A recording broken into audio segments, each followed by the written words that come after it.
अंजना जी, हमारी foreign policy की जो एक मूल धारा है वो है स्ट्रैटेजिक ऑटोनॉमी। मैं आपके दर्शकों को ये तस्वीर दिखाना चाहता हूँ। आप याद करिएगा जब आदरणीय प्रधानमंत्री नरेंद्र मोदी जी और व्लादिमीर पुतिन एक साथ उनकी लेमोजीन के अंदर बैठे थे तो दुनिया के अंदर सबसे ज्यादा चर्चित ये तस्वीर थी।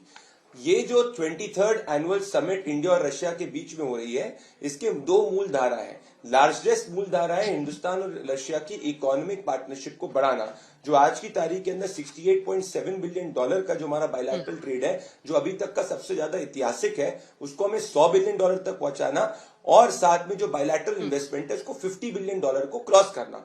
इसमें एक एक्सपर्ट ने पूछा कि ये होगा कैसे। हम अभी रशिया के सबसे लार्जेस्ट फार्मास्यूटिकल एक्सपोर्टर हैं। हम ये प्रयास कर रहे हैं कि हम फार्मा, एग्री और टेक्सटाइल में भी अपना एक्सपोर्ट बढ़ाएं। आपने बात करी डिफेंस की।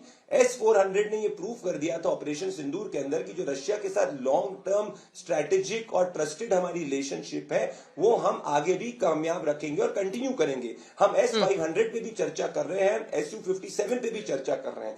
तो हमारी किसी भी कंट्री के साथ में जो रिलेशनशिप है वो थर्ड कंट्री के ऊपर डिपेंडेंट नहीं होती है और ये एनर्जी सप्लाईज में भी प्रधानमंत्री नरेंद्र मोदी जी की सरकार ने प्रूव कर दिया है। एक 10 सेकंड में अपनी बात कंप्लीट करूंगा।